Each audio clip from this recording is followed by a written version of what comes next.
Hello, everyone. My name is Anna Gass. I am so excited to be here tonight.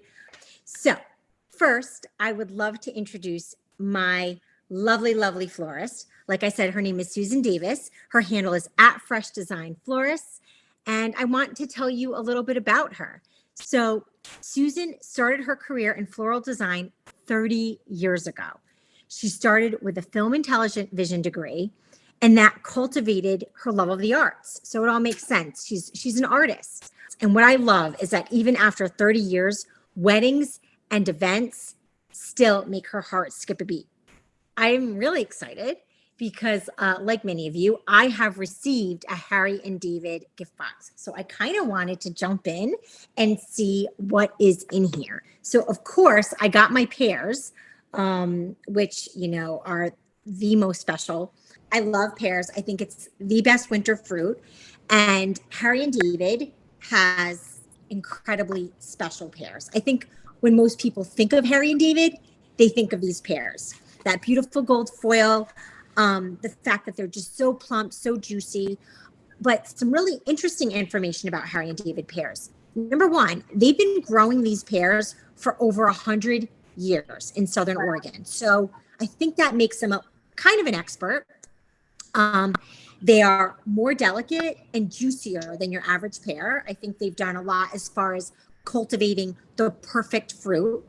And one thing that I know about pears is that when you get them, or even when you buy them in the store, but definitely when you get them delivered, they're not always perfectly ripe. And there's a really easy way to figure it out. So you just basically press up here. Don't manhandle them. You just press at the top by the stem.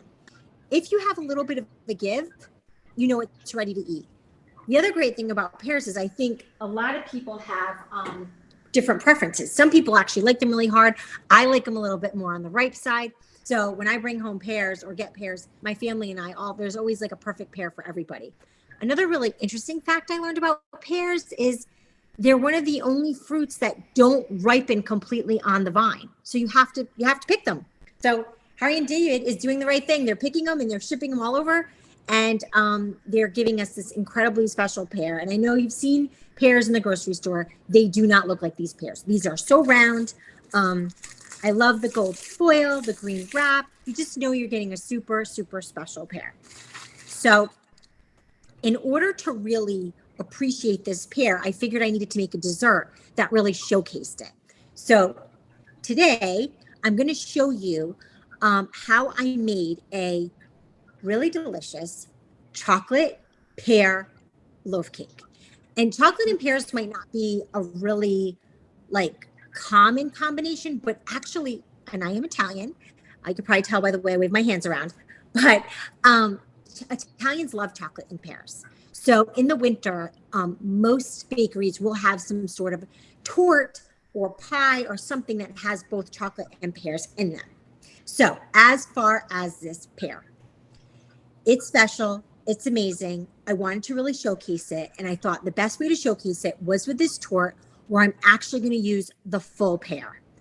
What I need to do, though, if I'm putting a full pear into a cake, is I'm going to have to poach it first. Reason being, the cake would cook faster than a raw pear. So we're going to poach it. So let's talk about poaching pears because it's a super popular preparation for pears and actually really fun. So first, start with some hot water. Now, your poaching liquid. If you've ever poached anything, you know you can either just use water or you can jazz it up. And of course, I'm a chef. I love to jazz things up. So how do you jazz up poaching liquid? You can use lemon, orange. You can use spices, some cinnamon sticks, anything you want. That flavor is going to infuse into this juicy pear. However, what I thought would be fun was tea. I love tea. I love chamomile. So I thought, why not just infuse a little bit of chamomile scent into the pear? Now I'm smelling my chamomile. I feel like I'm at a spa. So what I did was I dropped some chamomile tea into my poaching liquid and I just let it simmer. You never want to boil tea. You always just want to simmer. And the same thing with poaching. No boiling. It's all about simmering. So just get your favorite tea. You can use Earl Grey. You could even go crazy and go with chai. Give it a chai spice. But I just wanted to keep it mellow and mild. So I went with that. Then I took my pear. So you take the pear, you'll notice on the Harry and David pears, they actually have a very, very thin skin. And that makes them that much more delicious because when you're biting in, it's like you're not really feeling flesh. You're just jumping into that meaty center.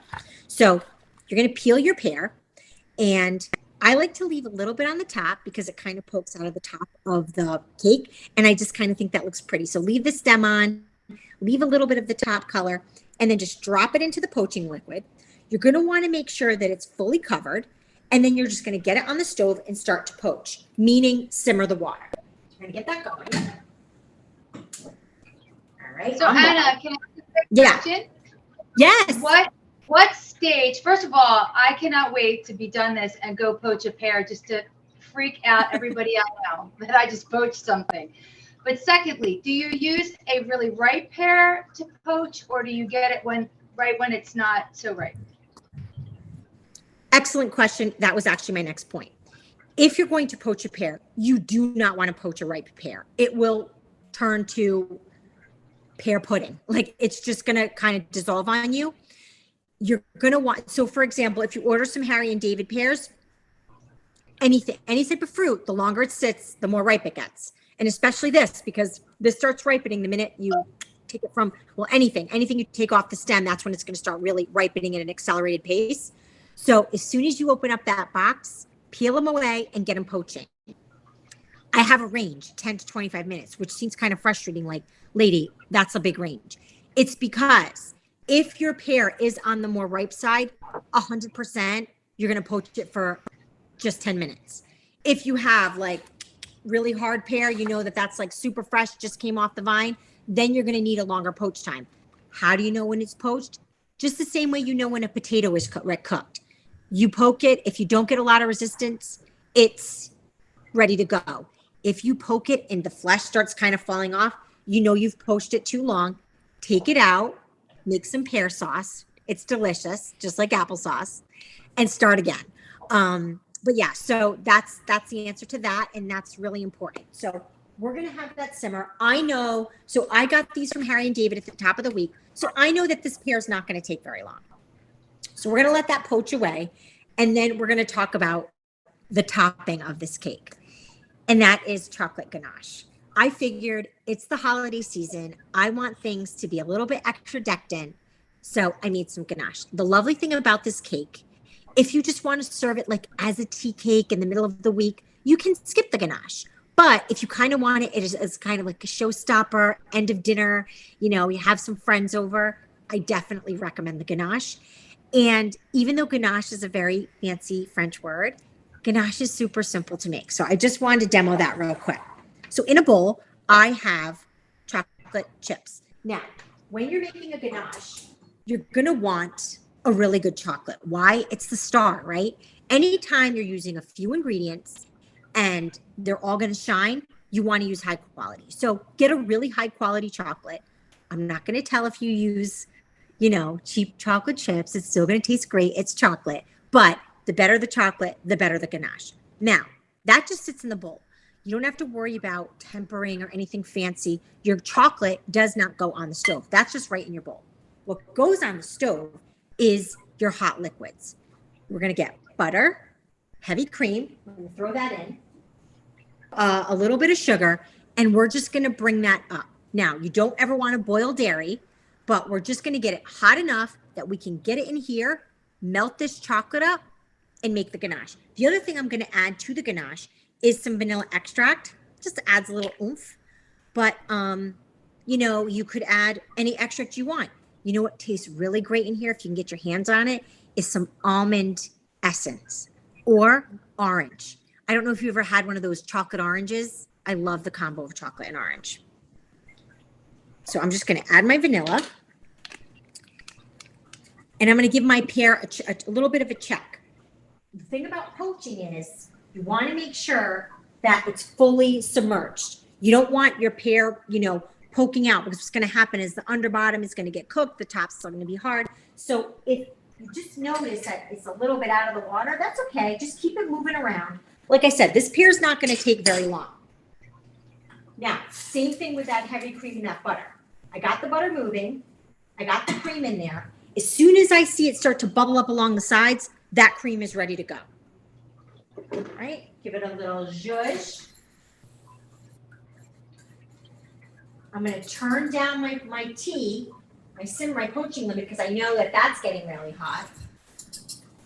All right, I got my bubbles that I want in my heavy cream, and then look at this. Oh my gosh, that already looks delicious. Yeah, and that's it. I just made ganache. Now, I'm going to whisk it around. All right, now can you see this? See how it's all starting to come together for me? Now, Delicious. the next magical thing about ganache. Now, as you can see right now, this is very, very viscous, which is a fancy word for loose. So this is like a sauce. So like this right here is great poured on ice cream, or you can, like Susan said, you could dip it with fruit. This is yum. Okay. Now, what's going to happen to this? As it sits, your milk solids are going to start to harden back up. So is the chocolate, because as you know, as chocolate cools, it also hardens. So it's going to become less and less viscous. Now, it's all about what you want to do. You want it hot. You want to use it right away. You want to have that really cool pour moment. Absolutely. You're going to use it right now. However, if you want something that has more of a fudgy pudding, frosting consistency, just let it sit. This in an hour will be as thick as the frosting you get in a can from the grocery store. And you can spread it on a cake, spread it in the middle of the cake. So that's what kind of makes it like this magic. And I have to tell you, like, Can you make it, like, say I made that early, can I reheat it to make it soft again? Yes, you can. Okay. 100%. What I would do at that point, you can do two things. You can do a bain marie, which is when you take a pot of water and you put the chocolate on top and just let that water boil underneath and slowly get it back to this. Okay. Or you throw it in the microwave, 5 to 10 second spurts. You don't want to burn it, because microwaves are great for burning things, even though it's a microwave. And just slowly. The basic thing with chocolate, whether you're heating it or cooling it down, is you just want to do it slow, because chocolate freaks out. You know, that's what, have you ever like tried heating up chocolate and you put something cold in it and it turned to this grainy chunk? Yeah. It's called seized, because chocolate doesn't like that. Chocolate, you know, chocolate's anxious. It needs some essential oils like you have behind you. All right. So we have our ganache. I'm checking on my pear, and I can feel that this pear is done. And I'm going to show you this beautiful, beautiful poached pear.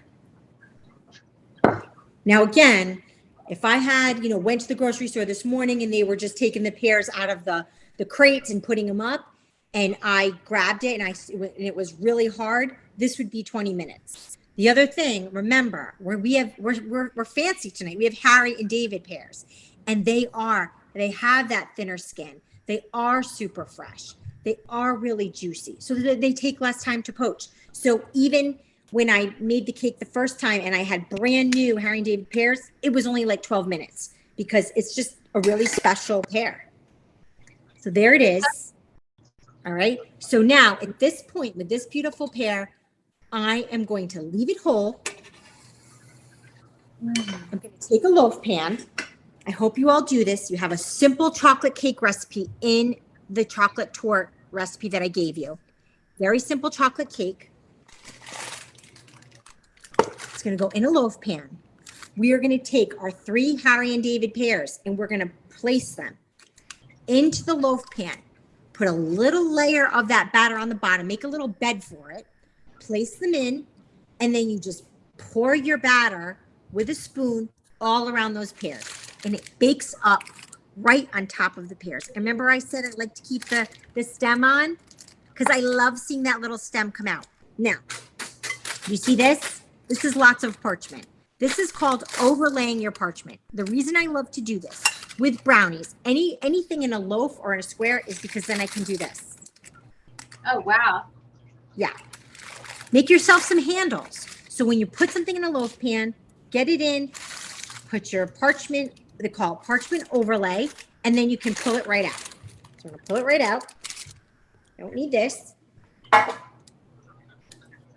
And now I have this really, really gorgeous cake. that I made with my pears inside.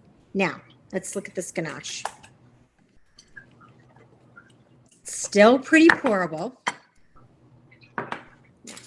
What I love to do, I'm a mom, I don't like messes. The reality is, if you want to take, whenever you're baking, and I'm not a baker, I'm more of a savory cook. For me, I really love baking at the holidays. That's what makes the holidays for me. That's what makes me feel like it's time to celebrate, because I'm in the kitchen, I'm making Christmas cookies, I'm, packing up little tins for my kids' teachers. That's what the moments in the making that we love to talk about. That's how I feel like it's Christmas. Or New Year's or Thanksgiving or anything that you're celebrating. So I have this. I put down a sheet pan. I have it up on my parchment, and I'm just going to watch this, guys. Can we see? You don't need to see me. Let's see this. Look at this. Pouring it right on top. All right. I got a little bit extra. All right. And then here it is, my spatula. I'm just going to pour it, and you're going to see a lovely little drip coming down. So you go to the bakery and they give you those drip cakes. This is all they do. They just put a whole bunch on top and they let it drip. Drip, drip, drip. And like I said, you can do this any way you want. You can let this harden and just do a thin little topping, or you can kind of go crazy and make this lovely drip. All right. I think it would be such a fun thing to make with your friends. I'm going to make this with my mom. She'll love this because she's a great baker, but she's Italian. She would not make that. So she'll be really excited. Yeah. And I mean, and like I said, and the thing is, I do like to keep this in the fridge because of the fact that, it's got the pears in it. But I mean, my kids were eating this 2 days in, and then it disappeared by then. But I know it lasts at least 2 days in the fridge.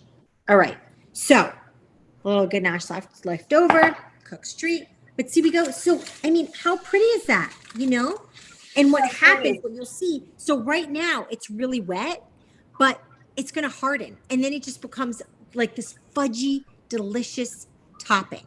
So good. Then, really, really simply, I'm going to take it. I'm going to put it on my board. Like this. First, I'm going to take off our end piece. All right. Oh my gosh, look. And then I'll take off another piece. What do you say? That is so cool. I love that. Wow. Covered in ganache. Now, typically, I wouldn't cut this right away, but magic of television. We want you all to see how fantastic this is. So you let the chocolate set, but look at that. How pretty. And then everybody gets a slice that looks like that. So you get like a whole pear, get a nice serrated knife so you can get through, but go nice and slow like I did. And then you get it on a plate. Use a spatula because, it's very, very delicate with that whole pear, but it's totally worth it. Put it on a plate, a little bit of creme fraiche on top or a little whipped cream. It's the best. Like I said, I love Harry and David pears. My memories are always, when I was a kid, me getting lucky and someone shipping us a box of them. But what I think people really need to know is that while they're known for their pears, their website has so many things. So I just think they're kind of like the entertaining extraordinaires because number one, they have all these things that you can send to friends and family because at the holidays, that's something we really want to do. Show the people that we love, that we care, especially if family's not close by. I've done so much talking. I'm ready to stop. I have my pear cake that I can eat, and I want to give Susan the floor to show us how to work these beautiful flowers from 1-800-Flowers. So with no further ado, we are going to design this piece. So with the 1-800-Flowers box, you're going to get a box like this. Just nice box. I get my flowers really similarly to this. I was really impressed with how they're packaged. You're going to open your box. You're going to take out your flowers. You're going to give them a quick snip at an angle. The reason we do an angle, so if they hit the bottom of the bucket, they don't, they can still take water. Really, that's all it is. And it also helps you when you're making your insertion. But I'm going to teach you how to create a tablescape. And I already started with a tablescape design. So you might look at this and think, I can't do this. This is so hard. It's really, really not. And I'm going to simplify the whole thing just like you did with that cake. So first of all, flower foam. There's 3 ways we can create this. If you want flower foam, you can go to the dollar store normally and it'll be wrapped in, plastic usually comes about this size. Go to any craft store, you can use floral foam. You're going to wet your floral foam. When you do so, it'll have these little dots on the bottom. Just sit it in the top of the water and let the water absorb it. Don't ever push it down, because if you do, it's going to leave little air pockets inside that foam, and then your flowers aren't going to get any water. So you don't want that. So you're going to drop the little dot side down. It's going to absorb into the water. Then when you put it in to your container, just like this, or even if you don't have a container, I use this little dish. It's a florist dish, but you could use anything you want. You could even use a little baking pan. You can use anything you like, even a trash bag. Okay, so just lay it down. The reason I like this, it has a little lip. It's going to hold some water for me, and I don't have to worry. Secondly, I got all my flowers in from 1-800-Flowers, and they give you a lot of really pretty things. You get roses, carnations, depending on which one you pick. You get some Hypericum Berries, which I think are great. All of these flowers have a really long shelf life, which is wonderful. You're going to put this arrangement together, and it is not going to die most likely for several weeks, maybe even over a month with the carnations. All the evergreens are going to live. The roses may give you a run for your money, but what's great is after, if they do start to go, you can always pull the roses out and just keep your carns, or even replace it with some other carnations. So I've got my dish and my tray. I put my oasis in. You can tape this down. You can cover this with chicken wire, but honestly, it's heavy enough to stay right here in the pan. I also forage. I'm a big, big, big forager. And I think what's great about foraging is it pulls in your natural environment. So whether you're in a desert or whether you're, in California, whether you're in the Northeast, where I'm from Philadelphia. So right now, everything is dying. I know you don't think I'm from Philly because the accent doesn't show, but it's there. I'm making a joke. I know I have a terrible accent. So hydrangeas are drying and dying right now. So you look out there and you're like, oh, look at the dried hydrangea. This is one of my favorite things. If you have any hydrangea plants, or if your neighbors do and it's dark at night, you can go over and grab some. No, ask them. Little pieces of dried hydrangea are fabulous. I like to mix the seasons a little bit. So I really like using leaves. I went out into my yard and got some of these really pretty leaves. They don't have to be perfect, but I really like these brown tones mixed with all of the Christmas colors. It's just makes me happy. So, and I really, really like to forage whatever I can. So I foraged some leaves. I foraged some hydrangea. I foraged some pine cones. I didn't bake them or anything. They're still covered with lots of sap. I also foraged some grasses from, if you're in the Northeast and you have grasses around right now, this is what they look like in your garden. So you can just pull them out. Even these grow on the side of the road. Love these. So you're just looking for variety, because honestly, you don't want anybody to look at your floral arrangement for 1 minute and walk away. You want to engage them in the design. So when they look at it, you want them to go, oh, that's pretty. Oh, look at that. Oh, look at that. And so that's why all of this variety, multiple different kinds of evergreens, lots of different textures that you find out on the ground. Pieces of bark are really pretty. Anything you like to add in. All right, so now let's talk flowers. Roses. Make sure that you get you don't have to take the foliage off. I took the foliage off of these because I just like the way that the stem looks. The foliage actually acts as something that pulls the water up through the stem. So you always, when you're conditioning your flowers or cutting them, cut them, leave the foliage, let the foliage drink up. Don't put it under the water line, no, because it can actually create mold. So now strip the flowers of any thorns. Use a scissor, and I'm going to warm this rose up right around the outside of it, okay? Because as Why are you doing as, that? I'm going to show you. As pretty as that is, okay, we're going to reflex this rose. If it's too cold, it's not going to really reflex. You want to put them in water, let them take up some water, let them start to get a little loose. And then you're just going to take your thumb into the bottom of this petal and just gently pull it back like this, okay? And you're going to reflex your rose, just like this. And it's going to create the prettiest open rose. And it's going to my make goodness. it beautiful. And it's a simple thing. I always reflect all of my roses because I think they look beautiful. And I think that it really changes the look in your arrangement. So let's talk about placement of flowers. So I've reflexed. Looks like a totally different flower. How beautiful, right? It's so pretty.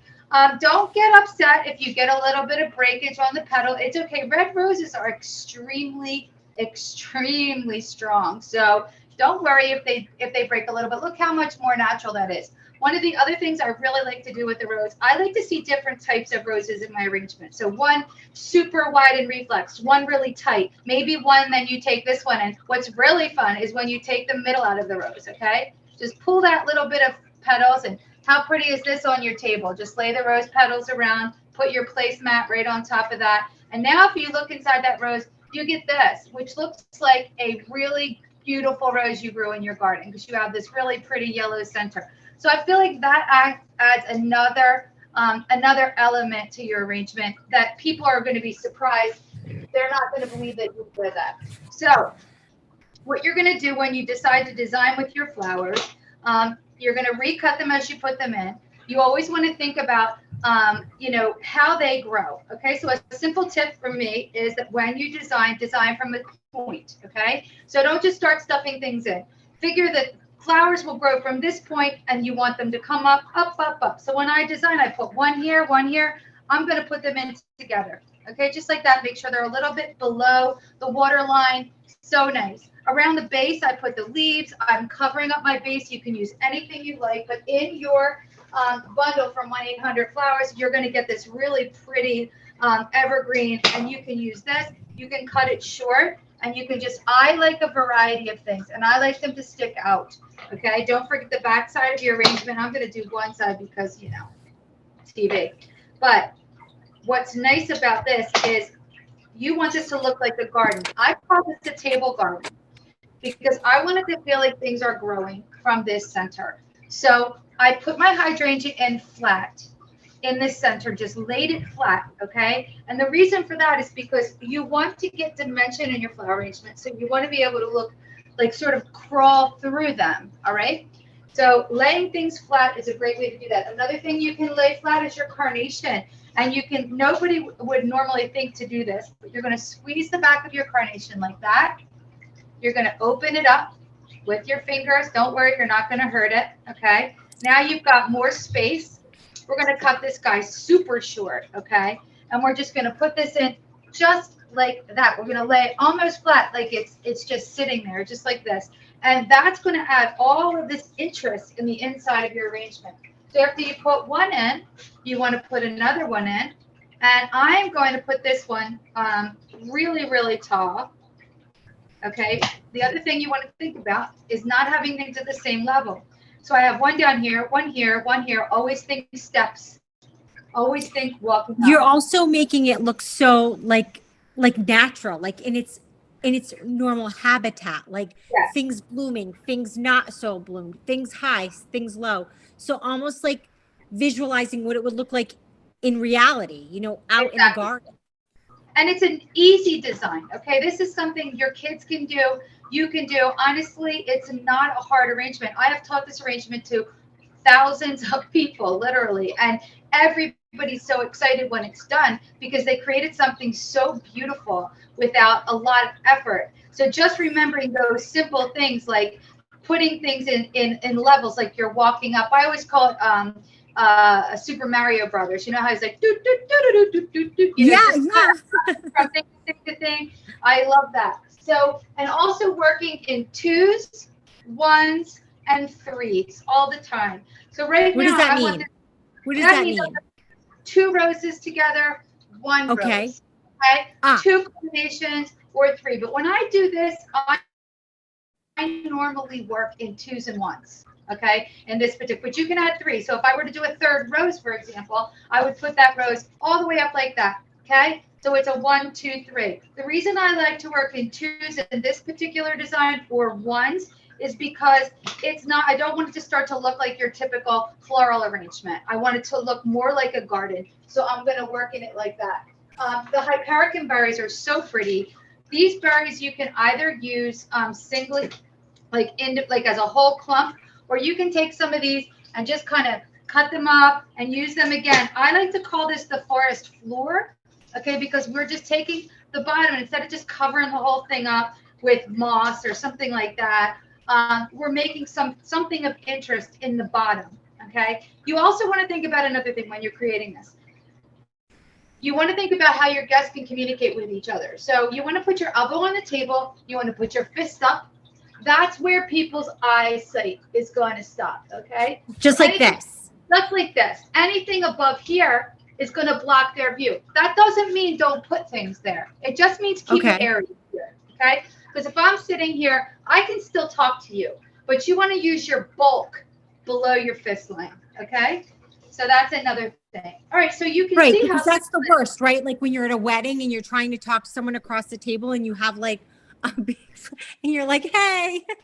Right, exactly. You don't want to frustrate people, you know, when they're trying to, you know, eat and talk. And especially since you're trying to, you know, create an opportunity for togetherness, you don't want to block people out.